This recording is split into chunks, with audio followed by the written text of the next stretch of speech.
नमस्कार दर्शकों, NDRF national disaster response force एक ऐसी फोर्स है जो आपकी आपदा के समय में सहायता करती है। जी हाँ, बताता चलूं, इनका जो हेडक्वार्टर जम्मू कश्मीर की अगर बात की जाए तो 13 बटालियन का जो हेडक्वार्टर जम्मू के बलवाल में स्थित है, रिंग रोड के समीप।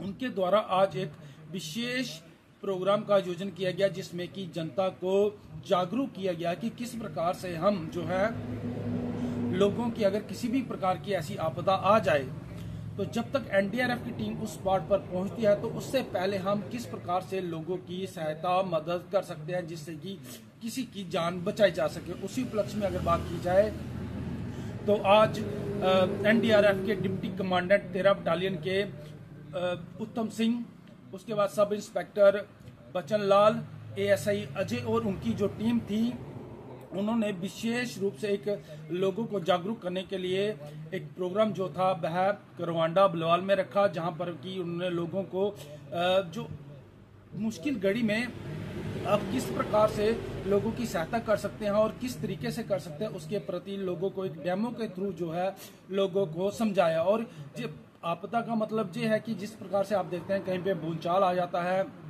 जहाँ कहीं पे किसी भी प्रकार की अगर आपने देखा होगा कहीं पे कोई बिल्डिंग गिर जाती है, चाहे कहीं पे कोई शख्स डूब रहा हो, जहाँ किसी भी प्रकार की आपने देखा होगा हम रोजमर्रा की जिंदगी में जिस प्रकार से सिलेंडर जो है अगर उसको आग लग जाए तो किस प्रकार से उसको बुझाया जा सकता है। और आजकल जो विशेष रूप में अगर बात की जाए तो जो हार्ट अटैक के जो केसेस हैं काफी बढ़ रहे हैं, तो अगर इस कंडीशन में अगर किसी के साथ ऐसी अनहोनी होती है तो हम किस प्रकार से उस शख्स की मदद कर जो है जान बचा सकते हैं। तो उसी उपलक्ष्य में अगर बात की जाए तो ये लोग वहां पे उपस्थित रहे अपनी टीम के साथ। और मुख्य रूप में जो अतिथि थे इस समारोह में वह थे बलवाल के एक्स सरपंच राजदेव सिंह। और इस दौरान उन्होंने किस प्रकार एनडीआरएफ की जो टीम थी 13 बटालियन की, उन्होंने क्या क्या लोगों को बताया कि किस प्रकार से आप लोगों की मदद जो सहायता कर सकते हैं जब तक उस स्पॉट पर जो है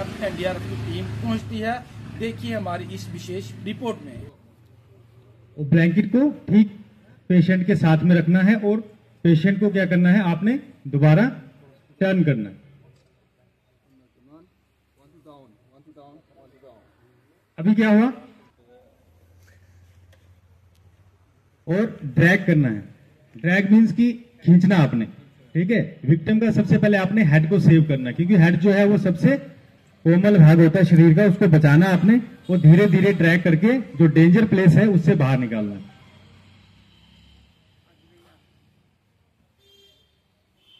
इस पर तो हमें पता चला तो हमारा लेकिन इतना जोर से नहीं बांधना कि उसका ब्लड सर्कुलेशन जो है रुक जाए। ये हम आपको दिखा रहे हैं कि एक सिंगल व्यक्ति एक सिंगल पेशेंट को कैसे कन्फाइंड स्पेस से बाहर निकाल सकता है या डेंजर प्लेस से किस प्रकार बाहर निकाल सकता है। कन्फाइंड स्पेस मतलब ऐसी तंग जगह जहां पर सिर्फ दो बंदों को जाने की वो है ही नहीं, तो वो ऐसी वाली जगह छोटी वाली, वहां सिंगल बंदा जाके कैसे जान बचा सकता है, ये है वो।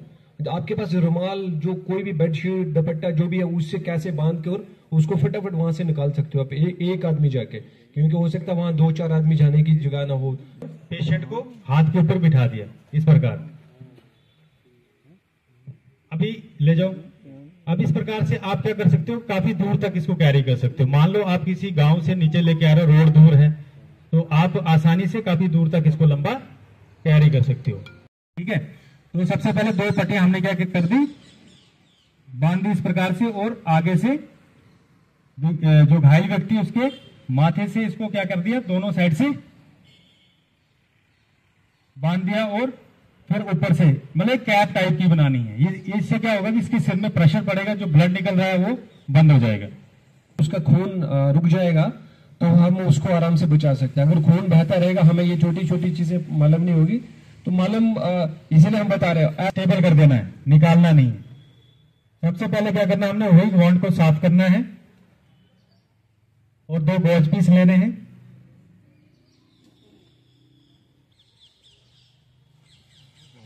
और जो इंपैल्ट ऑब्जेक्ट है उसके दाएं बाएं में रख देना। ये निकालने के भी बताता क्यों नहीं निकालना है इसलिए नहीं कि जैसे जो कोई सरिया घुसा होगा या कोई ऐसी तेज चीज जो घुसी होगा और उसको निकाल देंगे तो खून बंद नहीं होगा, खून निकलना बह जाएगा और बंदे की मौत हो सकती है। उसको वहीं पर, क्योंकि हम लोग डॉक्टर तो है ही नहीं, हमने उसको आल दो फिर वो वहीं हॉस्पिटल तक पहुंचाना उसको, तो तब तक उसको जो कभी हो जाता ना एंकल में चलते चलते, कभी एंकल फ्रैक्चर हो जाती, कहीं गिर गए, मोटरसाइकिल से गिर गए, एंकल फ्रैक्चर हो जाती, तो हम क्या करते हैं उसको स्टेबल करते हैं स्प्लिंटिंग की मदद से। अभी आपको हम दिखाएंगे, स्प्लिंट बोलते हैं इसको। इसमें क्या करते हैं, हवा भरते हैं और पाँव जो है वो स्टेबल हो जाता है।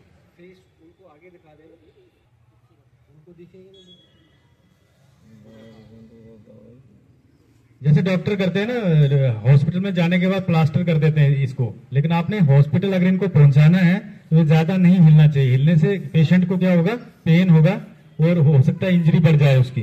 तो आपको क्या रहेगा, अंदर में उसको पेन नहीं होगा। नेक्स्ट है बाजू पे किस प्रकार से आपने स्प्लिंटिंग करनी है, देखिए।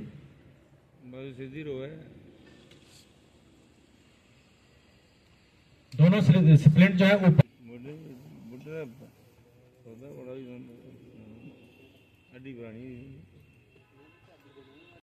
हार्ट के कुछ ना कुछ सिम्टम है, अंदर या ब्लॉकेज है या तो उसको कोई उसको वीक है हार्ट, तो वो सिम्टम एक हो गया।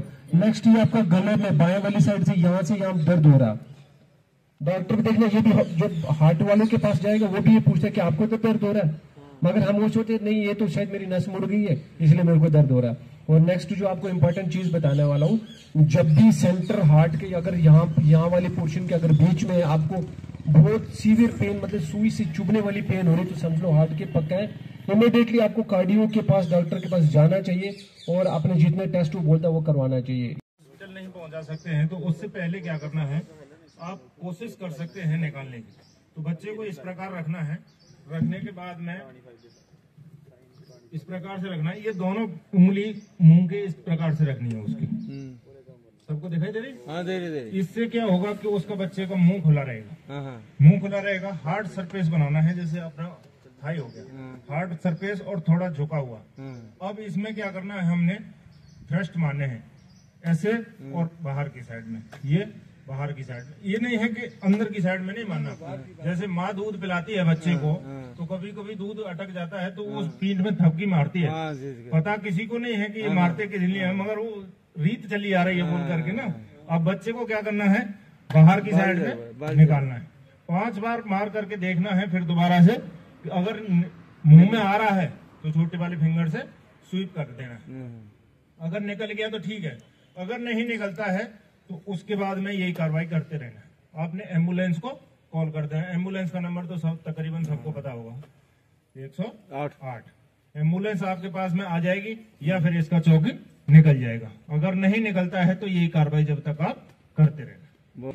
अब इसको रिस्पॉन्स चेक करना है, इसको पूछना है, hey are you chalking, hey are you chalking, hey are you chalking. Chalking 2 प्रकार की होती है, एक होती है कंप्लीट चॉकिंग, एक होती है पार्शियल चॉकिंग। पार्शियल चॉकिंग में क्या होता है कि उसका थोड़ी थोड़ी सांस अंदर जा रही है, कंप्लीट में मतलब बिल्कुल ब्लॉकेज हो गई है उसको। तो इसने गला पकड़ रखा है तो इतना आसानी से नहीं छोड़ेगा। तो अपने दोनों अंगूठों की मदद से यहाँ पंच करना है जोर से और झटके से उसके हाथ छुड़ाने हैं गले से। देखें, ये पकड़ लिया हमने, अंगूठों को यहाँ गड़ाना है, नाड़ी को दबाना है, ये इस प्रकार से छुड़ा लिया। छुड़ाने के बाद में अब इसकी पोजीशन इस प्रकार रखनी है अपने ऊपर, जैसे ये गिरे ना, नाभि को पकड़ना है और ये चेस्ट के नीचे में एक प्रोसेस इंटेक है, वहां अब बीच में सेंटर में लाना है। जहां भी सेंटर मिलता है उस पे मास्टर हैंड बनाना इस प्रकार से और ये रखना है, ऊपर से ये रखना। रखने के बाद में वही सेम कार्रवाई करनी है, अंदर की साइड दबाना है इसका और ऊपर की साइड, अंदर की साइड ऊपर की साइड, क्या 5 बार दबाना है। जिसने जो भी खाया है वो पलटी कर देगा। अभी हम इसको इसलिए नहीं दबा रहे, नहीं तो पूरा निकल जाएगा इसका खाना। गले में जो फंसा हुआ है वो भी बाहर निकल जाएगा। अगर ये ऐसे करते करते अगर नहीं निकल रहा है, फिर भी नहीं निकल रहा है और ये बंदा बेहोश हो जाता है, फिर क्या करना है, जैसे बेहोश हो गया तो हमने सीधा लेटा लेना है। लेटा दिया। अब हमने क्या करना है, इसका चेक करना है सर्कुलेशन। सर्कुलेशन चेक करने के लिए जो सबसे हार्ड के नजदीक रख ले माइक, सबसे हार्ड के नजदीक जो पल्स होती है उसको चेक करना है। तो हार्ट के नजदीक पल्स ये मिलती है हमें कैरोटिड पल्स, जो बाएं साइड में होती है। आप सब चेक करो, अपने देखना बाएं साइड में, ये हमारे हार्ट से डायरेक्ट रिलेटेड जो है। ये गला है ना, ये गला, ये वाला ये हड्डी है ना, ये देखो, ये हड्डी जो है ना, इसके साथ में आप लगा लो हाथ, आपकी सबकी यहाँ चल रही होगी। ये डायरेक्ट हमारे हार्ट से है इसका। आ रही हो। अच्छा ये है। हाँ जी, ये डायरेक्ट हार्ट से हमारा, ये देखो सबकी बाएं नहीं, कल वो जो पहले चेक करते भाई बेहोश होके चेक करो उसकी वो है कि नहीं, धड़कन है कि नहीं। तो ये जो हमारे डायरेक्ट डल्ला, इस पर सीपीआर नहीं दे सकते। सीपीआर देने के लिए हार्ड सरफेस की आवश्यकता पड़ती है। हाँ, हार्ड सरफेस आपको मिल गया। अभी हमने इसका हार्ड लोकेट करना है कि इसका हार्ट है कहाँ। उसके दो तरीके हैं। एक होता है ट्रेकिया, जो गले की जो हड्डी होती है उसको ट्रेकिया बोलते हैं। ट्रेकिया से होते हुए स्टेर्नम, जो चेस्ट की मोटी वाली हड्डी होती है, उसको टटोलते हुए आते हैं और नीचे में एक खड्डा टाइप का मिलता है, वो होता है जैको प्रोसेस। एक तरीका ये हो गया। दूसरा तरीका जो अपनी रिब्स होती हैं, वो रिब्सों को टटोलते हुए आना है और फिर उसी जगह पर आप आ जाओगे। यहाँ आगे हम आने के बाद में 2 फिंगर रखनी है ऊपर की साइड में और 1 फिंगर रखनी है फिर। तो ये हमारा सीपीआर के लिए हार्ट का लोकेशन हो गया। सब तकरीबन बोलते हैं ना, बाएं साइड में दिल होगा। बाएं साइड में दिल नहीं, देखो दिल कहाँ है, बाएं साइड को थोड़ा झुका रहता है दिल, ऐसे थोड़ा हल्का सा टिल्ट बोलते हैं इसको, थोड़ा झुकाव उसका बाएं साइड में होता है, ये जो सेंटर में, तो इसीलिए बोलते हैं दिल उसका बाएं साइड में। तो बाएं साइड में नहीं, मैं जो सेंटर बता रहा था आपको, ये हम नहीं बता रहे, मतलब मैं बोल रहा हूँ ऐसे कोई, मैं वो ये हमें बताया था, जो जब ये चल रहा था हमारे पास डॉक्टर आए थे कार्डियो स्पेशलिस्ट, उन्होंने क्लास ली थी कि आप कैसे सीपीआर दोगे, कैसे हार्ट को आप सीपीआर तो ऐसे कि भाई हार्ट अटैक हो गए तो भी इधर हम उसके गले के नीचे इधर ही दे रहे सीपीआर, तो नहीं बच पाएगा ना, या तो हम सीधी दाएं साइड में दे रहे तो भी नहीं होगा। तो पहले हमें उसका दिल है कहाँ, उसका हार्ट है कहाँ, वो करना पड़ेगा, ताकि एग्जैक्ट लोकेशन हम वहां से ढूंढ के और उस जगह पर सीपीआर की कार्रवाई की जाके उसकी जान बचा सके। चलो, अब हमने हार्ट को लोकेट कर लिया और जो अपना मास्टर हैंड है उसकी हथेली को इस पे रखना है और दूसरे हाथ से इस पे ग्रिप बनानी है, कोहनियां दोनों लॉक करनी है। अब हमने क्या करना है, इसको कंप्रेसर देना है, दबाना, वहां से दबाना, मतलब इसका कंप्रेशन रेशियो दबाना। है 30 बार दबाना है और 2 बार ब्रीथिंग देनी है। 30 बार दबाना है और 2 बार ब्रीथिंग देनी है। ये कार्रवाई 1 मिनट में 100 से 120 बार करनी पड़ती है, जब आपका सीपीआर सही माना जाएगा। अब हम शुरू करते हैं। इसकी डेप्थ कितनी दबानी है, जैसे मेरी चेस्ट है ना, उसका 1/3 दबना चाहिए। जो भी आदमी है उसका 1/3 दबाना पड़ेगा, जब 3 से 4 सेंटीमीटर दबना चाहिए। अब स्टार्ट सीपीआर। अब कोहनियां लॉक करनी है। कोहनियां लॉक नहीं करोगे ये जजब करती रहेंगी इस प्रकार से, सीपीआर ठीक नहीं बैठेगा। कोहनियां लॉक, नजर सामने, अपनी पोजीशन, कंधे की लेवल में 1 घुटना और कमर की लेवल में 1 घुटना। Start CPR. 1 2 3 4 5 6 7 8 9 10 11 12 13 14 15 16 17 18 19 20 21 22 23 24 25 26 27 28 29 30। जोर जोर से देना है, या हार्ट अटैक हो उसको दोबारा से जिंदा करना हमें, तो ऐसे धीरे धीरे से नहीं होने वाला। पूरे आपने सीपीआर की कार्रवाई अगर सही दी है तो हम उसको जिंदा रख सकते हैं हॉस्पिटल पहुंचाने तक, और उसकी सीपीआर के लोगों को, कई लोगों की जाने भी बचाई सीपीआर ने, ऐसी बात नहीं, क्योंकि उनको तरीका था मालूम की सीपीआर कैसे देना। ये तरीका देखो कैसे हैं। एक मुंह, डायरेक्ट मुंह से मुंह लगा करके दे सकते हैं, एक रूमाल डाल करके या कोई भी कपड़ा डाल करके दे सकते हैं, या फिर एक आता है बैरियर डिवाइस जो स्पेशल आते हैं सीपीआर मास्क देने के लिए। अभी हम माउथ टू माउथ या माउथ टू बैरियर डिवाइस दे रहे हैं। साफ कपड़ा, रूमाल या जो भी उपलब्ध है वहाँ उससे दे सकते हैं। नोज को पिंच करना है और टिल कोड अप करना है, यानी डाउन रहेगा तो हम जो इसको ब्रीथिंग देंगे, ऑक्सीजन देंगे, वो क्या है गले में नहीं जाएगी। हाँ, तो इसको थोड़ा ऊंचा करना है और नाक को पिंच करते हुए जोर से फूंक मारना उसको, ताकि उसकी जो नसें ब्लॉक हो रखी है उसको पूरा ऑक्सीजन मिल जाए और खुल जाए। वो दे रहे हैं तो उसका चेस्ट अप हो जाना चाहिए। स्टार्ट दोबारा से दूसरा साइकिल। 1 2 3 4 5 6 7 8 9 10 20 21 22 23 24 25 26 27 28 29 30। हेलो, अन्य पानी जैसे ही 5 सर्कल पूरा हो जाता है तो हम दोबारा से कितने कैरोटिड पल्स चेक करते हैं। एम्बुलेंस आ जाती है तो हमने क्या करना है, फर्दर मेडिकल के लिए रेफर कर देना है एम्बुलेंस से। अगर एम्बुलेंस नहीं आ पाती है तो ऑक्सीजन सिलेंडर लगा देना है, ऑक्सीजन लगा देनी है पेशेंट को। अगर आपके पास में ऑक्सीजन भी नहीं है, मेडिकल से एम्बुलेंस भी नहीं आई है तो एक रिक्लाइनिंग पोजीशन आती है वो बनाकर। तक आपके पास एम्बुलेंस नहीं आ रही है, ये वाली पोजीशन देखो, इसमें रख के तो भी हम उसको जिंदा रख सकते, तब तक उसको सर्कुलेशन मिलती रहेगी। ये कम से कम 45 मिनट तक जलता रहेगा। जब इसका मेटल गर्म होकर के फटेगा। डरना नहीं है, आपने क्या करना है, जहाँ से गैस निकल रही है ना वहां से धीरे धीरे अपना उंगली को रख देना है और ये बंद हो जाएगी। देखो अचानक लग गई आग, पाइप भी जल रही है, सारा कुछ जल रहा है, देख लो। जो भी आपके पास उसमें गीला कपड़ा गीला कंबल है, देखो कैसे करना है, देख लो इसको, ये देखो, ये देखो। अभी हमने जो इसका ऑक्सीजन था ये कट कर दिया।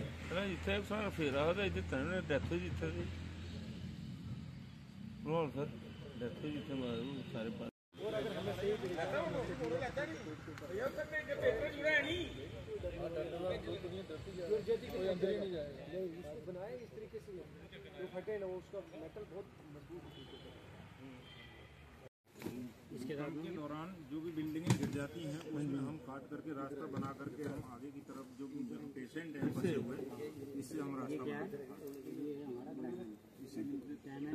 ये कंक्रीट काट कंक्रीट ईंटा की दीवार जो भी काट देगा ये, अगर लोहे का या मेटल का कुछ एब्रेसिव ब्लेड है, ये इक्विपमेंट है। जैसे हमारे ज़्यादा कोई तेज रफ्तार से हवा चल रही है, साइक्लोन आ रखा है, पेड़ रास्ता ब्लॉक हो रखा है, तो हम इससे जल्दी से जल्दी काट करके रोडों पर रास्ता बना करके हम ये एंगल इससे हम कंक्रीट और जगह में तंग जगह में, जैसे ये बड़ा हो गया, ये छोटी जगह में काट देता है। ये बड़ा नहीं काट पाएगा, वहाँ पे ये काम करेगा। ये मीडियम चिपिंग हैमर है, इसके साथ 5 ईंट आते हैं किसी स्लैब को तोड़ने के लिए, स्लैब को तोड़ने के लिए। जी हाँ, ये चिपिंग हैमर, ये है चिपिंग हैमर, इसके आगे में लगा लेंगे ना, ये वाले ये हमारे पास, उसको जैसे हमने नीचे कोई चीज़ ऐसी उसको काटना, ये बड़े वाले उसको काटना, तो इसका नाम है चिपिंग हैमर। इसको ऐसे फिट करते हैं, ये फिट कर दिया, अभी बिजली से चलता है और बिजली से चल के हम उसका, हमारे पास जनरेटर वगैरह भी है और जो लंबी वायर भी है, उसके साथ में उसको हम जो है सारा बिल्डिंगों को जब हो गए तो उसको काट करके हम उसको फटाफट करना। ये एनडीआरएफ 13 बटालियन के हमारे डिप्टी कमांडेंट श्री उत्तम सिंह जी, उनके साथ